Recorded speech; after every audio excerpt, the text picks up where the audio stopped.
Selamat berjumpa kembali di Ngulik Alkitab. Saya, Pendeta Mestika Hulu, akan memandu bincang kita di Ngulik ini. Para sahabat, kita akan mengulik Yohanes pasal 2, ayat 13-22. Tema kita kali ini, Yesus, Bait Allah, dan kita. Untuk mengulik ini telah hadir Bapak Pendeta Arlianus Larosa. Halo Pak, apa kabar? Kabar baik, Pendeta Mestika. Di bulan yang baru, gimana semangatnya Pak? Oh iya, harus baru dong. Tahun yang baru pula ya Pak. Baik, terima kasih Pak telah menjadi narasumber Ngulik Alkitab kembali. Sama-sama. Sahabat, Bapak Pendeta Arlianus Larosa adalah Direktur YKB. Program Ngulik Alkitab ini diadakan sebagai sarana bagi kita untuk belajar apa yang dikatakan kitab suci. Kemudian kita melihat apa yang menjadi relevansinya dalam kehidupan kita sehari-hari. Dan dengan senang hati kami mengajak para sahabat untuk berinteraksi melalui kolom komentar yang tersedia. Seperti biasa, mengawali Ngulik Alkitab akan kita buka dengan doa, dipimpin oleh Bapak Pendeta Arlianus. Silakan Bapak. Mari kita berdoa. Tuhan, kami bersyukur padamu karena Tuhan kembali beri kesempatan kepada kami untuk belajar dari kitab suci, mengenal apa yang Tuhan kehendaki dalam hidup kami, supaya dengan demikian hidup kami semakin berkenan kepada Tuhan. Maka berkatilah kami, baik kami yang di studio pun, para sahabat IKB yang bersama-sama dengan kami saat ini, biarlah dengan acara ini kami boleh semakin mengenal Tuhan. Juga seluruh peralatan dan kru yang bekerja, Engkau berkati supaya semua pelayanan kami berkenan pada Tuhan, dan jadi berkat bagi hidup kami dan hidup sesama kami. Demi Kristus Yesus Tuhan kami.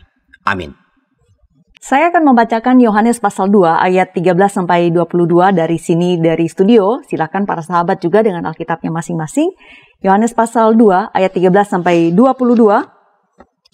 Lembaga Alkitab Indonesia memberi judul Yesus menyucikan Bait Allah. Ketika hari raya Paskah orang Yahudi sudah dekat, Yesus berangkat ke Yerusalem. Dalam bait suci didapatinya pedagang-pedagang lembu, kambing domba dan merpati, dan penukar-penukar uang duduk di situ. Ia membuat cambuk dari tali lalu mengusir mereka semua dari bait suci dengan semua kambing domba dan lembu mereka.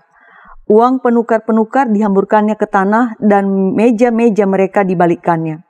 Kepada pedagang-pedagang merpati ia berkata, "Ambil semuanya ini dari sini, jangan kamu membuat rumah Bapakku menjadi tempat berjualan." Maka teringatlah murid-muridnya bahwa ada tertulis, "Cinta untuk rumahmu menghanguskan aku." Orang-orang Yahudi menantang Yesus katanya, "Tanda apakah dapat engkau tunjukkan kepada kami bahwa engkau berhak bertindak demikian?" Jawab Yesus kepada mereka, "Rombak bait Allah ini dan dalam 3 hari aku akan mendirikannya kembali." Lalu kata orang Yahudi kepadanya, 46 tahun orang mendirikan bait Allah ini dan engkau dapat membangunnya dalam 3 hari? Tetapi yang dimaksudkannya dengan bait Allah ialah tubuhnya sendiri. Kemudian sesudah ia bangkit dari antara orang mati, barulah teringat oleh murid-muridnya bahwa hal itu telah dikatakannya, dan mereka pun percayalah akan kitab suci dan akan perkataan yang telah diucapkan Yesus. Demikian teks yang akan kita ulik. Biasanya kalau Pak Arlianus menjadi narasumber Ngulik Alkitab ini akan dibahas ayat per ayat. Karena begitu Pak, saya akan mulai juga dengan membaca satu ayat, membuka ngulik kita kali ini. Saya baca ayat 13. Ketika hari raya Paskah orang Yahudi sudah dekat, Yesus berangkat ke Yerusalem. Nah, membuka ngulik kita, saya ingin Bapak menyampaikan ulikan mengenai ini. Apa kaitan antara perayaan Paskah dan keberangkatan Yesus ke Yerusalem? Apa ini sekadar memberikan konteks saja bagi perjalanan Yesus ke Yerusalem, atau ada sesuatu yang mau dikatakan oleh penulis Yohanes? Oke, makasih Pendeta Mestika. Pertanyaan pembuka yang sangat menarik ini, ya.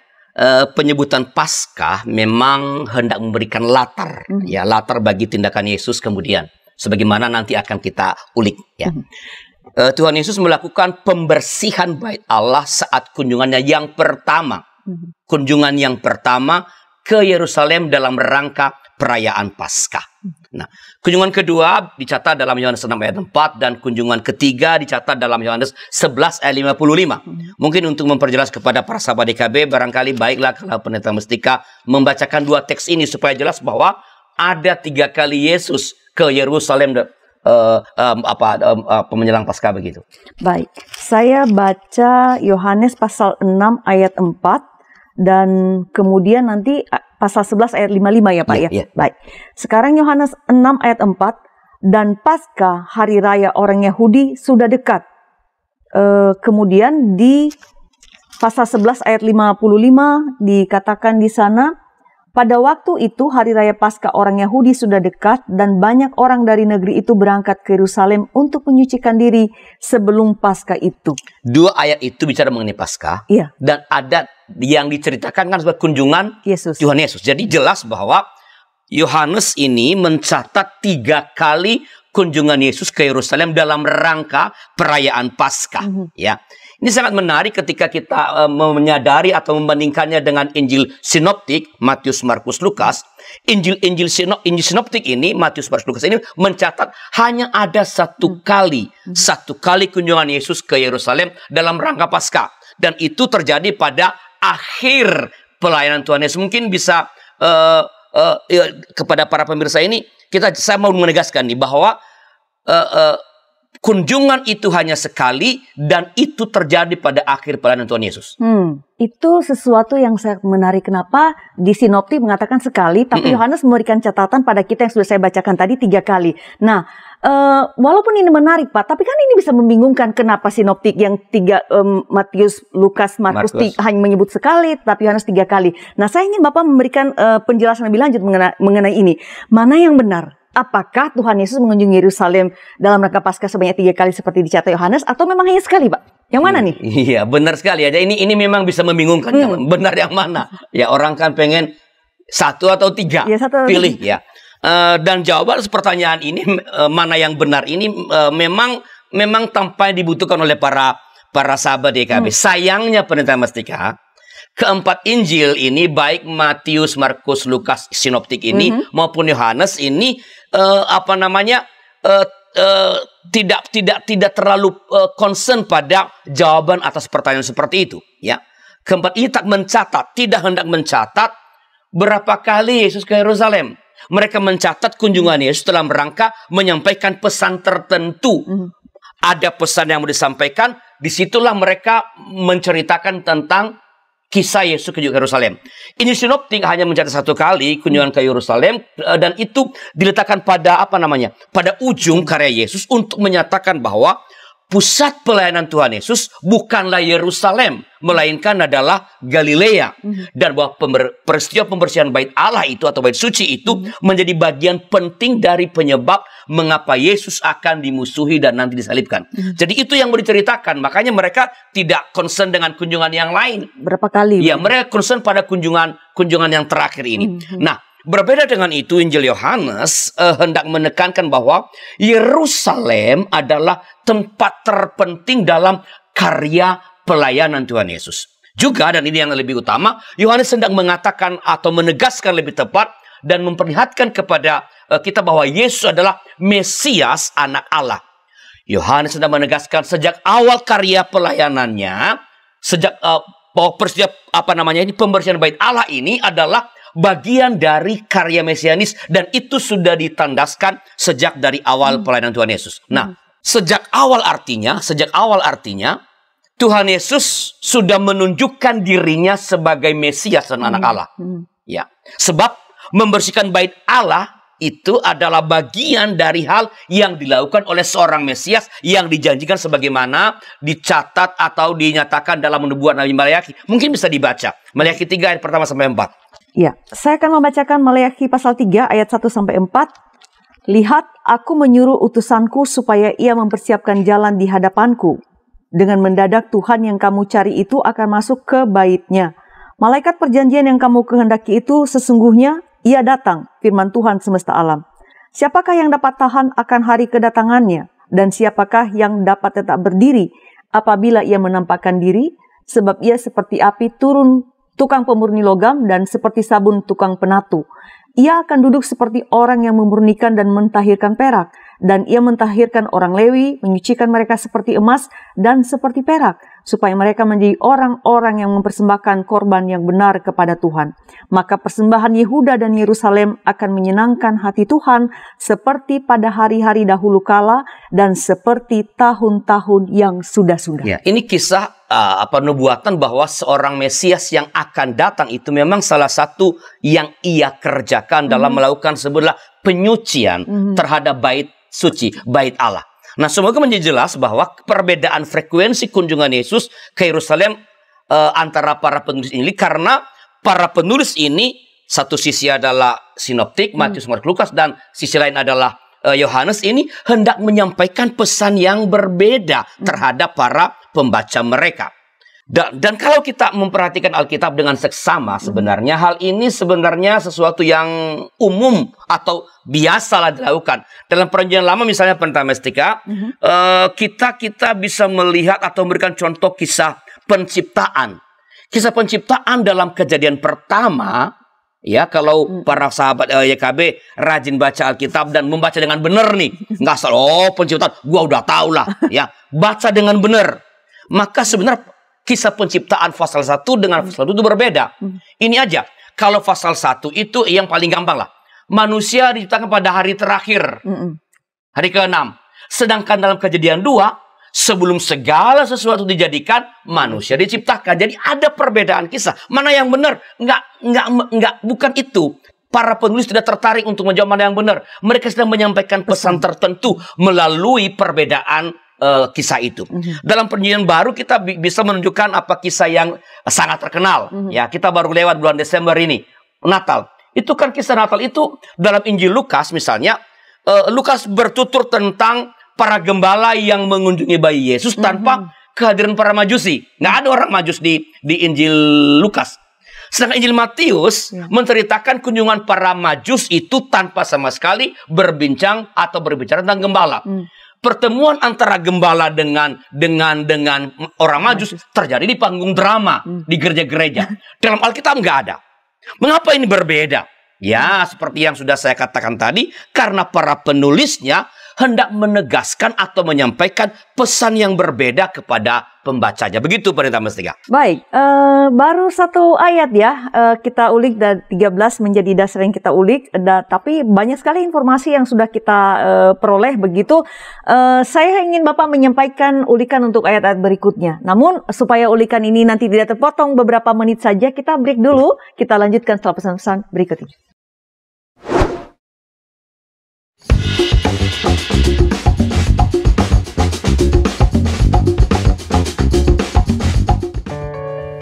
Sahabat, YKB GKI TV menayangkan program baru yaitu Balada, bedah lagu dan aransemen di channel Bedah Lagu. Program ini tayang secara premier 2 minggu sekali setiap hari Sabtu jam 8 malam. Jangan lupa like, subscribe, dan bagikan kepada sebanyak mungkin orang. Tuhan memberkati.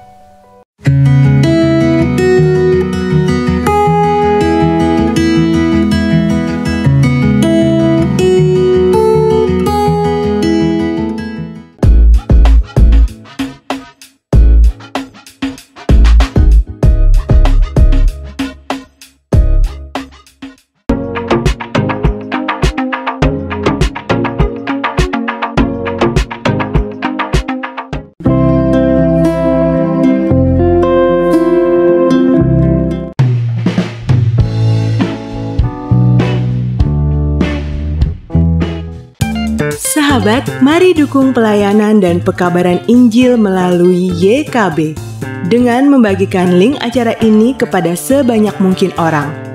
Dukungan juga dapat saudara lakukan dengan mentransfer dukungan finansial ke rekening BCA ke nomor 450 305 2990 450 305 2990 atas nama Yayasan Komunikasi Bersama.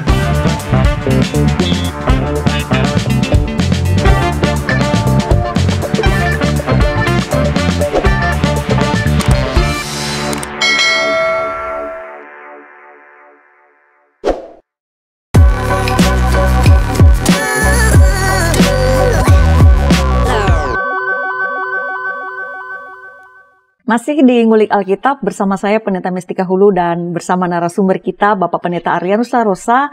Kita mengulik Yohanes pasal 2 ayat 13-22. Tema kita kali ini Yesus, Bait Allah dan kita. Kita lanjutkan segmen kedua ini. Tadi di segmen pertama Pak Pendeta Rianus sudah menjelaskan satu ayat 13 tapi memberikan kita banyak informasi mengenai hal-hal yang perlu kita ketahui. Saya lanjutkan seperti yang biasa kami lakukan di sini ketika bersama Pak Ari, kita ulit satu ayat demi satu ayat. Nah, sekarang di segmen kedua saya buka dengan membaca ayat 14 sampai 16. Yohanes pasal 2 ayat 14 sampai 16. Dalam bait suci didapatinya pedagang-pedagang lembu, kambing domba dan merpati dan penukar-penukar uang duduk di situ. Ia membuat cambuk dari tali lalu mengusir mereka semua dari bait suci dan dengan semua kambing domba dan lembu mereka. Uang penukar-penukar dihamburkannya ke tanah dan meja-meja mereka dibalikkannya. Kepada pedagang-pedagang merpati ia berkata, "Ambil semuanya ini dari sini. Jangan kamu membuat rumah Bapakku menjadi tempat berjualan." Nah, ini salah satu yang terkenal sebenarnya Pak. Kadang-kadang orang bilang Tuhan Yesus saja marah gitu. Nggak jual di gereja ya. Tapi nanti Bapak menjelaskan itu. Pertanyaan saya membuka segmen kedua ini. Mengapa Tuhan Yesus sangat marah kepada para pedagang ini? Bukankah kalau kita mau mengatakan begini, mereka ini juga berbuat baik. Mereka menolong orang-orang atau umat yang datang, tidak perlu repot-repot bawa persembahan atau kurban. Sudah disediakan Pak. Kenapa Tuhan Yesus marah sih? Iya, menarik ya. Dan marahnya luar biasa ya. Luar biasa, balikan semua. Iya. Ya memang penyediaan hewan kurban dan penukaran uang ini semestinya memang baik. Ya, menolong orang. Apalagi kan terutama mereka yang datang dari jauh ya. Umat yang beribadah yang datang dari jauh itu kan susah kalau bawa-bawa hewan. Juga kan mata uang pada waktu itu tuh ya hanya mata uang Yerusalem atau mata uang Yahudi yang boleh dipakai buat persembahan. Mata uang Romawi, mata uang yang nggak boleh dipakai. Jadi memang perlu money changer sebenarnya. Dan ini disediakan. Daripada repot-repot tadi pernah masih membawa hewan korban dari rumah yang mungkin saja jauh, lebih baik kan di bait suci aja beli. Tukar di bait suci. Ini praktis, menolong. Ya. Penukaran uang juga demikian. Namun hal yang baik ini dan yang semestinya menolong ini justru menjadi jahat di tangan para pelaku kecurangan dan ketidakadilan. Mereka memasang kurs ya, nilai tukar yang sangat tidak masuk akal Pendeta Mas Tega. Mereka menjual hewan korban itu dengan harga 10-20 kali lipat dari harga pasaran. Pemerasan pada orang-orang yang hendak beribadah. Kalau Anda atau ada orang mencoba untuk membawa sendiri hewan korban dari rumahnya, tidak membeli dari para pedagang di bait suci, maka petugas pemeriksa hewan, jadi kalau mempersembahkan itu ada yang memeriksa nih, layak apa tidak. Nah, petugas pemeriksa hewan kurban ini pasti akan menemukan cacat pada hewan yang dibawa itu, yang membuatnya tidak layak dipersembahkan, sehingga ujung-ujungnya akhirnya beli juga di bait Allah, juga dengan harga yang super mahal. Dan semua ini diatur paling tidak adalah atas persetujuan atau pengetahuan dari para imam. Nah, terhadap realitas seperti ini, Yesus memberikan reaksi yang sangat keras. Tadi sudah dikatakan oleh Pendeta Mestika. Ia memperak-perandakan penjualan hewan korban dan tempat penukaran uang. Itu pakai cambuk loh. Ya, mungkin baik kalau Pendeta Mestika membaca kembali itu tadi itu terutama yang mengenai Yesus membalikkan itu, memarah itu. Saya membaca kembali Yohanes 2 ayat 15 dan 16. Ia membuat cambuk dari tali lalu mengusir mereka semua dari bait suci dengan semua kambing domba dan lembu mereka. Uang penukar-penukar dihamburkannya ke tanah dan meja-meja mereka dibalikkannya. Kepada para pedagang-pedagang merpati ia berkata, "Ambil semuanya ini dari sini. Jangan kamu membuat rumah Bapakku menjadi tempat berjualan." Nah, jadi ini sangat menarik. Ada paling tidak menurut saya, ada paling dua hal menarik dari ayat yang barusan saja Pendeta Mestika baca. Pertama adalah hal-hal yang berkaitan dengan agama dapat saja dimanfaatkan atau dimanipulasi untuk melakukan kejahatan, penindasan, dan melegitimasi kepentingan egosentris. Dan ini yang terjadi di bait suci ini, ya. Seruan bahkan perintah untuk membawa persembahan kepada Tuhan memang kan ada dalam kitab suci. Itu Tuhan yang memerintahkan.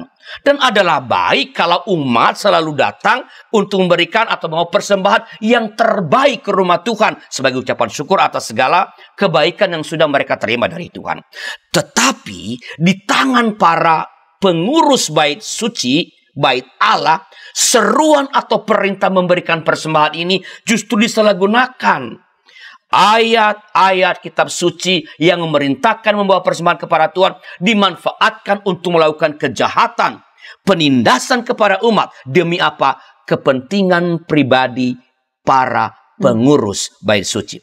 Saya kira pendeta Mustika, kita perlu mewaspadai pemanfaatan hal-hal yang berkaitan dengan agama ini dalam rangka dipakai untuk melakukan kejahatan, penindasan, atau melegitimasi kepentingan-kepentingan pribadi atau egosentris. Sebab pada hemat saya, ya bisa dikoreksi kalau keliru.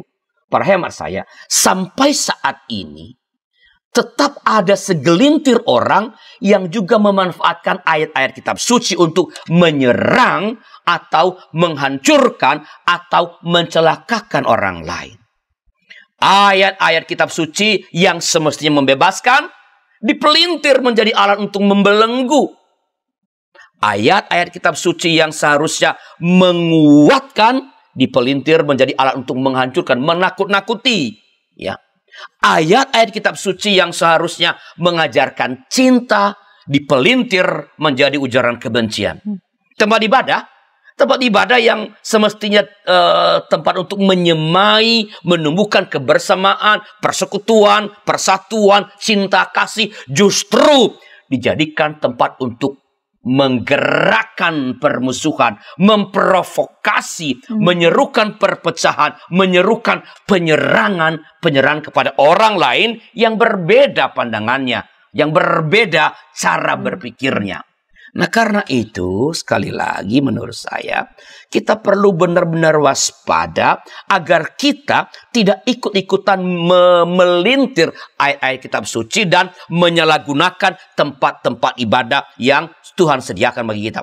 Dengan tidak ikut-ikutan memelintir ayat kitab suci dan menyalahgunakan tempat ibadah, kita sebenarnya telah merawat, menjaga keagungan rumah Tuhan dan keluhuran isi kitab suci. Saya ulangi ini. Dengan tidak ikut-ikutan kita memelintir ayat-ayat kitab suci dan menyalahgunakan tempat ibadah, kita telah merawat dan menjaga keagungan rumah Tuhan dan keluhuran kitab suci. Begitu Pak Mustika. Sementara Bapak menjelaskan itu, saya berpikir begini Pak. Pesan Bapak sangat jelas bahwa jangan memelintir ayat-ayat kitab suci untuk kepentingan pribadi atau kelompok. Jangan menyalahgunakan tempat ibadah. Di satu sisi ini menakutkan. Kenapa saya bilangin menakutkan? Orang menjadikan kitab suci dan tempat suci menjadi legitimasi untuk melakukan kekerasan. Dan kita lihat bahwa udah ada korban. Ada korban. Ada banyak korban begitu. Mati. Ya.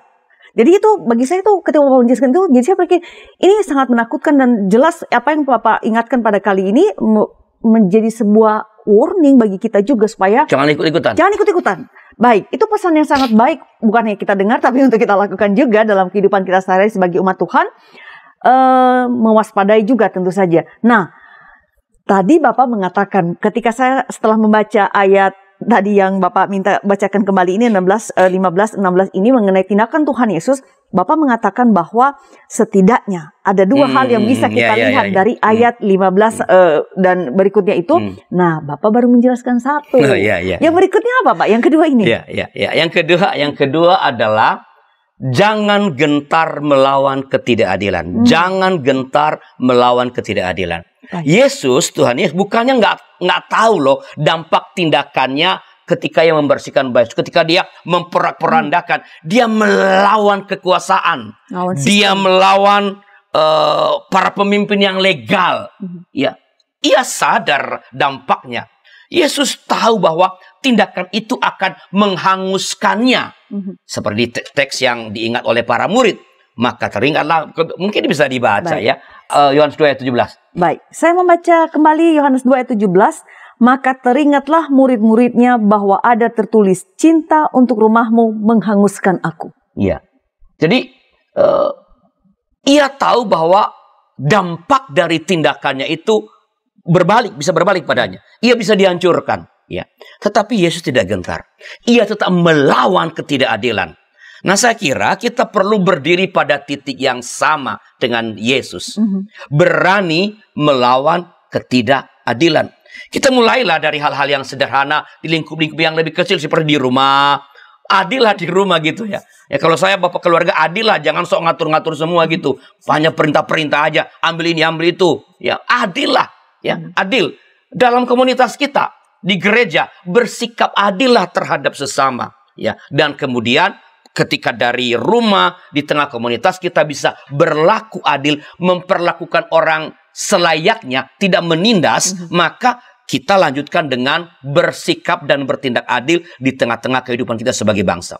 Berlaku adil lah sebagai suami, ya, sebagai istri, sebagai orang tua. Artinya, lakukanlah fungsi Anda sebagai suami, sebagai istri itu, sebagai anak, orang tua itu dengan baik. Perlakukan pasangan Anda, perlakukan anak Anda, perlakukan orang tua Anda, layaknya pasangan, layaknya anak, layaknya orang tua, sebagaimana kitab suci mengajarkannya.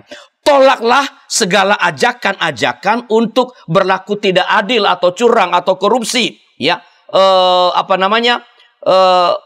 kita bisa mengatakan kalau korupsi ini, saya kan bukan pejabat negara. Bagaimana saya korupsi? Iya. Tapi kan korupsi nggak hanya sebagai pejabat negara. Ketika kita misalnya membiarkan atau ngurus urusan ini, urusan itu, ya supaya cepat, pelicin.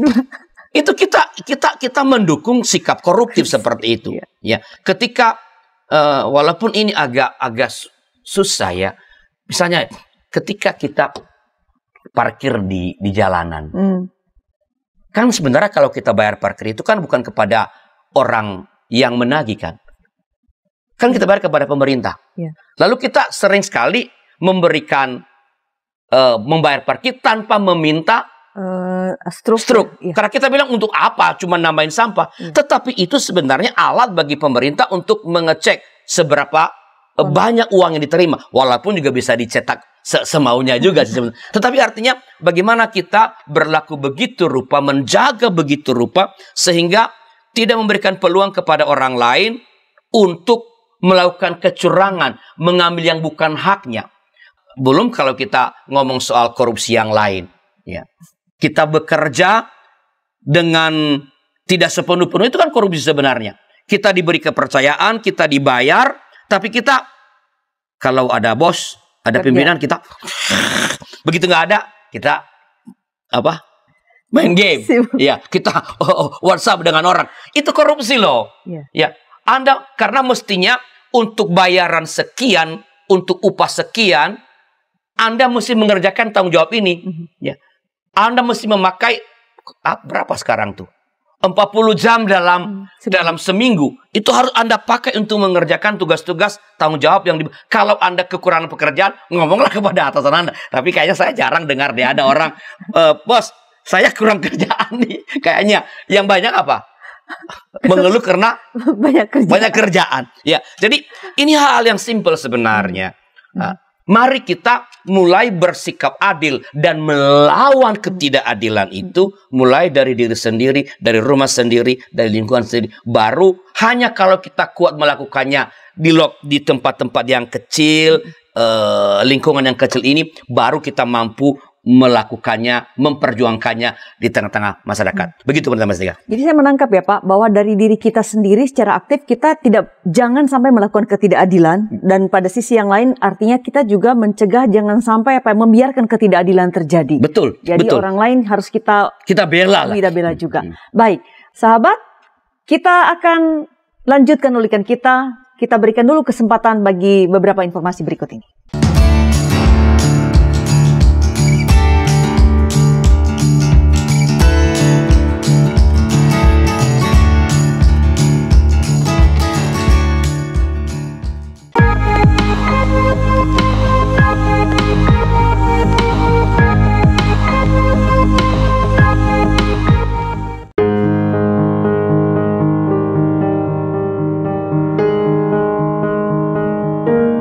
Sahabat, kami mengucapkan terima kasih karena sudah menjadi mitra pekabaran Injil di channel YouTube YKB GKI TV. Untuk mempermudah sahabat berlangganan dan menyaksikan program renungan berbahasa daerah, maka pada bulan November ini kami membuat channel YouTube YKB berbahasa daerah. Channel ini khusus diisi program-program berbahasa daerah yang ada di Indonesia.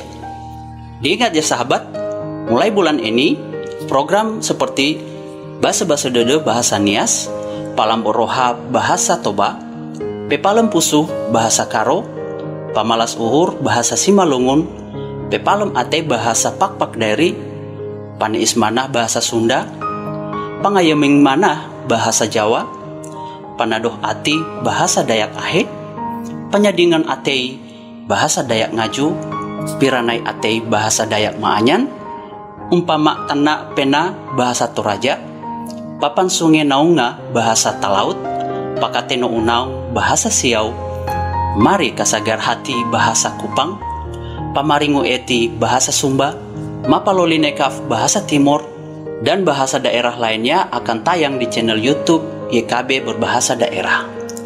Jangan lupa subscribe dan tekan tanda lonceng untuk mendapatkan informasi video terbaru di channel YouTube YKB Berbahasa Daerah.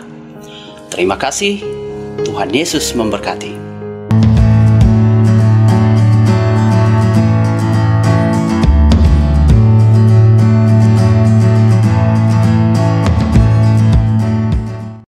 Sahabat, mari dukung pelayanan dan pekabaran Injil melalui YKB dengan membagikan link acara ini kepada sebanyak mungkin orang. Dukungan juga dapat saudara lakukan dengan mentransfer dukungan finansial ke rekening BCA ke nomor 450 305 2990 450 305 2990 atas nama Yayasan Komunikasi Bersama.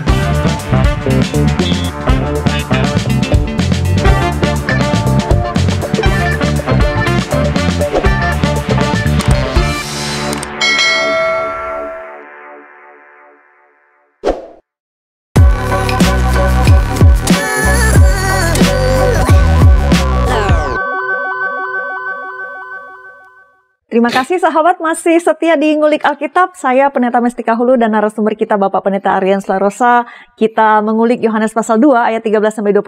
Tema kita Yesus, Bait Allah, dan kita. Kita sudah berada di segmen terakhir. Silakan jika ingin berinteraksi melalui kolom komentar yang tersedia. Karena ini sudah segmen terakhir, mari kita gunakan ini dengan baik untuk meminta ulikan Pak Arlianus. Kita sudah mengulik sampai ayat 17 tadi. Di terakhir dikatakan bahwa para murid mengingat apa yang dikatakannya bahwa cintanya itu akan rumah Tuhan menguruskan dia.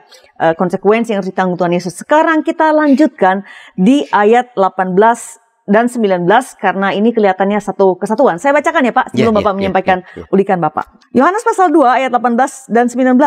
Orang-orang Yahudi menantang Yesus katanya, tanda apakah dapat engkau tunjukkan kepada kami bahwa engkau berhak bertindak demikian? Jawab Yesus kepada mereka, rombak bait Allah ini dan dalam 3 hari aku akan mendirikannya kembali. Ini luar biasa juga sih rombak. Nanti berikutnya dalam 3 hari bangunan Allah, bait Allah seperti itu dan dia menantang para mereka ya. Oke Pak, 2 ayat ini saya kira memiliki pesan khusus apa Pak yang mau disampaikan pada kita? Dalam ayat 18-19 ini Pendeta Mestika, ini terkandung setidaknya 2 hal penting lagi. Ini dua-dua terus nih. Ya. Ini bukan kode karena masih jauh pemilu kok. Ya. Ini bukan kode. Ya. Ya, baik. Pertama, dari refleksi saya, dari ulikan saya, tidak ada kehancuran atau kegagalan bahkan kematian yang kekal. Tidak ada kehancuran atau kegagalan, bahkan kematian yang kekal. Ini salah satu yang Tuhan Yesus katakan ketika mengatakan rombak bait Allah ini dan dalam 3 hari aku akan mendirikannya kembali. Ya, memang nekat kalau dibaca secara harfiah. Ini adalah simbolisasi dari kematian dan kebangkitannya yang nanti akan dijelaskan dalam Yohanes 2 ayat 21 dan 22. Karena orang-orang tidak mengerti, maka penulis Injil Yohanes menjelaskan inilah maksud Yesus. Coba dibaca deh maksudnya Tuhan Yesus ini. Saya bacakan ayat 21 dan 22. Tetapi yang dimaksudkannya dengan bait Allah ialah tubuhnya sendiri. Kemudian sesudah ia bangkit dari antara orang mati, barulah teringat oleh murid-muridnya bahwa hal itu telah dikatakannya dan mereka pun percayalah akan kitab suci dan perkataan yang telah diucapkan Yesus. Ya. Hal merombak bait Allah, merobohkanlah bait Allah dan pendiriannya dalam 3 hari ini, ternyata saya sudah katakan tadi, ternyata nggak dimengerti oleh orang-orang Yahudi. Ya, bagi mereka, ya, ini sesuatu yang sangat tidak masuk di akal gitu loh. Nak ngada-ngada, omong kosong lah itu. Ya. Bagaimana mungkin bait Allah yang proses pembangunannya memakan waktu 46 tahun, dapat didirikan kembali oleh Yesus kalau itu dihancurkan hanya dalam 3 hari sendirian, nekat. Hello, gitu kan? Nah, orang-orang Yahudi dan juga sebenarnya para murid sampai peristiwa kebangkitan terjadi tidak memahami apa pesan yang hendak disampaikan oleh Tuhan Yesus melalui pernyataannya itu. Namun pada akhirnya yang dikatakan Yesus terbuktikan. Ia bangkit dari kematian pada hari yang ketiga. Jadi pernyataan Yesus bahwa ia akan mendirikan kembali bait suci itu dalam 3 hari adalah simbolisasi kematian dan kebangkitannya. Kematian itu bukan akhir segala-galanya. Kematian bukan akhir segala-galanya. Tidak ada kematian abadi. Sebab sekali lagi pada hari yang ketiga Tuhan Yesus bangkit dari antara orang mati. Nah, jadi kalau kematian saja yang adalah sesuatu yang paling menyeramkan, yang paling menakutkan, yang atasnya tak seorang pun berkuasa. Kalau kematian datang, kita tunggu, sorry saya belum siap, saya masih mau syuting besok. Nggak bisa. Ketika kematian karena ada problem. Hanya ada 2 hal yang pasti dalam hidup ini. Pajak dan kematian. Harus. Itu kata orang Amerika ya. Jadi kematian itu kalau ya datang ya udah. Nah, kalau kematian seperti ini saya tidak kekal, maka tidak ada kekalahan yang total. Tidak ada kegagalan yang total. Tidak ada kehancuran yang total. Yang ada adalah satu kegagalan. Yang ada adalah satu kekalahan. Satu kehancuran. Jadi kalau kita gagal dalam mengerjakan sesuatu, itu bukan kiamat. Ya, bukan mati, ya udahlah nanti juga. Bukan meremehkan. Tapi janganlah berputus asa. Janganlah, ya udah, gua ini bodoh, saya nggak bisa. Tidak ada kegagalan yang total. Satu kegagalan. Tidak ada kekalahan. Kita berjuang, bertanding, nyanyi, main bola, main kalah. Ya, itu bukan kiamat. Tidak ada kekalahan yang kekal. Itu hanya satu kekalahan. Hancur nih kita nih. Usaha kita hancur nih. Pelayanan kita hancur nih. Oke, kita menyesal, kita sedih. Tetapi itu bukanlah kehancuran yang total. Ya, di depan tetap tersedia keberhasilan. Di depan tetap tersedia kebangkitan. Di depan tetap tersedia kemenangan. Yesus telah membuktikannya. Kematian yang begitu menakutkan, nggak abadi. Dalam hari ketiga, ia bangkit. Maka menurut saya, kita ini mesti menjalani hidup kita ini dengan, dengan penuh pengharapan. Ya, apa sih orang berharap itu? Melakukan segala sesuatu, meskipun seolah-olah tidak ada jalan, tapi tetap mengerjakan yang biasa. Tetap mengerjakan. Misalnya nih, ya udahlah, saya udah melamar kerja, udah 50 kali. Dan para persaing itu ribuan. Ya udahlah, gue di rumah. Enggak. Pengharapan artinya, meskipun memang seolah-olah tak ada harapan, karena udah 50 kali kirim lamaran, ada ribuan pesaing, tetapi saya tetap melakukan yang biasa. Saya tetap akan keliling lagi melamar, karena boleh jadi pada kali yang ke-51, atau mungkin ke-57, kenapa 57 ya? Ya, karena umur saya 57 nih sebentar lagi. Mungkin pada yang ke-57, engkau akan mendapatkan pekerjaan. Berpengharapanlah. Di depan itu tersedia keberhasilan, tersedia kemenangan, tersedia kebangkitan. Begitu, Brother Mestika. Baik, itu apa ya, pesannya saya kira memberi pengharapan. Bapak mengatakan barusan bahwa kita menjalani hidup dengan pengharapan ketika Bapak mengatakan tidak ada kematian abadi, tidak ada kegagalan abadi, tidak ada kegagalan abadi. Semestinya itu menjadi berita baik bagi kita yang masih di tengah pandemi, bahwa pandemi juga kita bawa ke relevansi ke kita, tidak selamanya juga Tuhan pasti memberikan jalan. Pak, itu baru pesan pertama dari Yohanes pasal 2 ayat 18-19. Okay. Itu sudah jelas buat kita tadi. Nah, yang kedua nih Pak, kenapa Bapak tadi menyebutkan ada angka 2 ya, walaupun ini masih nggak ada hubungannya dengan pemilu ya, tapi ada 2 pesan. Nah, yang kedua apa Pak pesannya? Pesan kedua itu gini, banyak yang sibuk beraktivitas di rumah Tuhan, tapi mereka sebenarnya tidak cinta Tuhan. Ya, banyak yang sibuk beraktivitas di rumah Tuhan, di gereja lah sebut gampangnya, tapi sebenarnya mereka tidak cinta Tuhan. Maksudnya apa nih Pak? Ini kayak nggak enak nih Pak.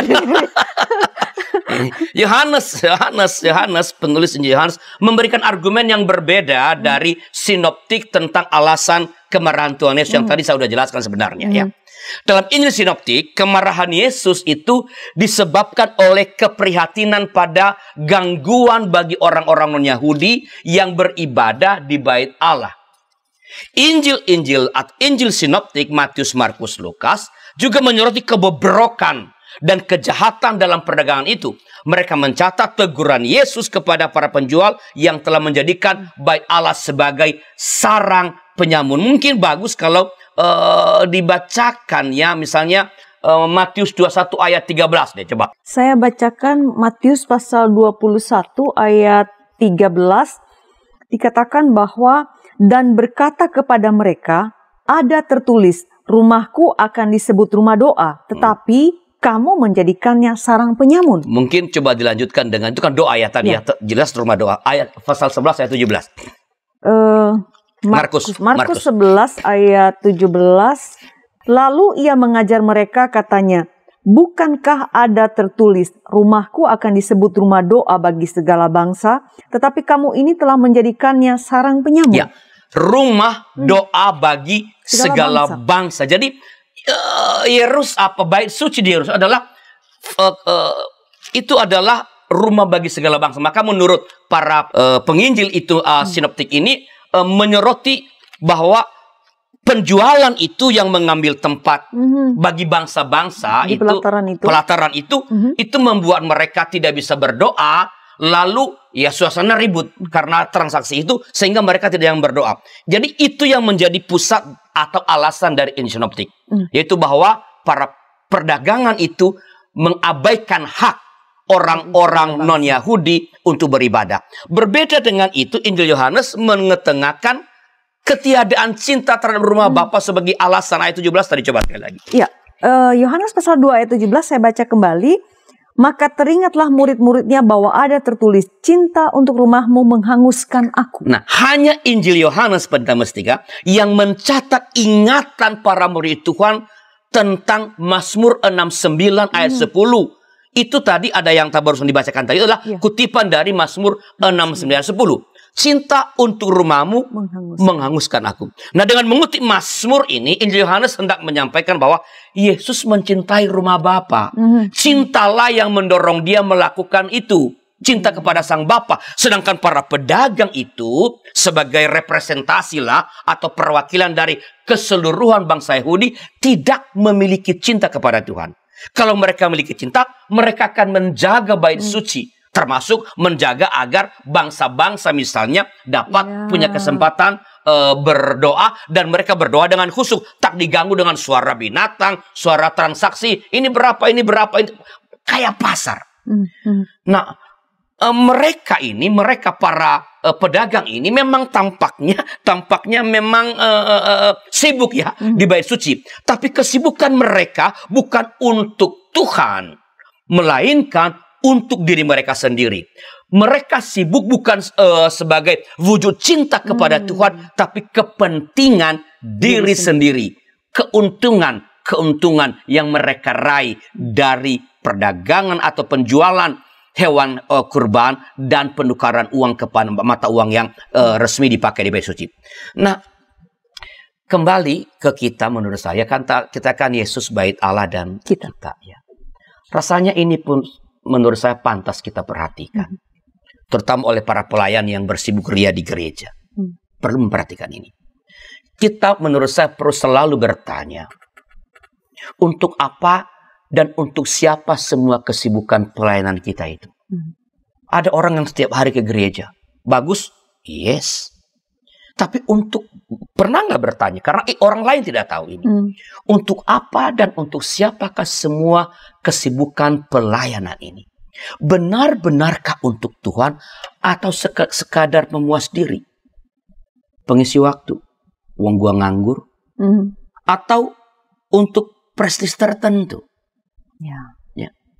Kesibukan pelayanan itu apakah membuat kita semakin bertumbuh secara spiritual dan semakin dekat dengan Tuhan, atau hanya menyisakan kehebohan dan kelelahan? Saya kira ini pertanyaan reflektif yang mesti kita, itu yang dikritik Tuhan Yesus. Mereka berkegiatan di rumah Tuhan, tetapi bukan karena mencintai Tuhan, melainkan demi diri mereka sendiri. Jadi saya pikir seperti kita nih pendeta, ya kalau kita sibuk berkhotbah di gereja, ini demi cinta kepada Allah atau sebenarnya supaya orang tahu saya kalau khotbah keren loh, saya kalau begini ini loh. Kita perlu berefleksi supaya kita jangan sampai menjadi seperti para pedang-pedang itu. Nah, satu lagi pendeta Mestika yang tertinggal, yang tapi sangat penting menurut saya itu adanya bait Allah yang baru dan sejati. Itu yang ada di dalam pernyataan Tuhan tadi ini. Dalam Yohanes 22 atau Yohanes 2 ayat 2-2 yang tadi sudah dibaca oleh pendeta Mestika, Tuhan Yesus menyatakan bahwa tubuhnya adalah bait Allah. Itulah, hancurkan itu kan kematiannya, dibangun itu kan dia bangkit. Nah, kebangkitannya membuka ibadah yang baru, yang merestorasi ibadah yang lama di bait Allah di Yerusalem. Nah, pemberitaan tentang Yesus sebagai bait Allah ini sebenarnya, bait Allah yang baru maksudnya, dan sejati, ini sebenarnya sangat relevan dengan situasi orang-orang Yahudi yang sesudah kehancuran bait Allah di tahun 70 Masehi. Ya. Kan udah hancur bait Allah. Kehilangan pegangan. Rumah Tuhan nggak ada. Tuhan kemana? Rumahnya ada nggak ada. Nah, mereka tidak lagi bisa merayakan berbagai hari raya keagamaan di bait Allah. Ibadah mereka perlu dikaji ulang. Karena apa yang mereka anggap sebagai yang paling penting sudah tidak ada lagi. Nah, Yohanes menawarkan jalan baru, yaitu mempercayakan hidup atau percaya kepada Yesus sebagai bait Allah yang baru. Dan ini yang ditawarkan Yohanes pada ujungnya. Bahwa Yesus adalah bait Allah yang baru dan sejati. Bukan di tempat itu. Tetapi sembahlah, beribadahlah kepada Sang Bapa di dalam Yesus Kristus. Begitu pendeta Mestika.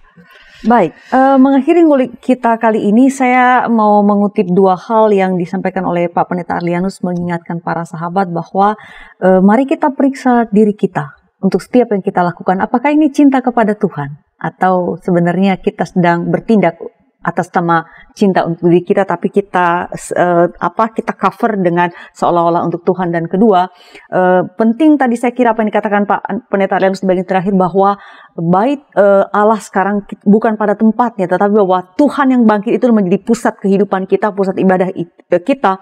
Kiranya itu senantiasa mengingatkan kita dimanapun kita berada, dalam situasi apapun kita katakanlah berkiblat atau berpusat hanya kepada Kristus, sehingga itu tidak akan membuat kita goyah dalam menghadapi apapun, bahkan di tengah pandemi yang masih kita gumuli hingga saat ini. Kita akhiri ngulik Alkitab kali ini. Terima kasih Bapak Pendeta Arlianus Larosa telah menjadi narasumber di ngulik Alkitab kali ini. Kiranya menjadi berkat bagi seluruh pemirsa yang sedang bersama kita kali ini.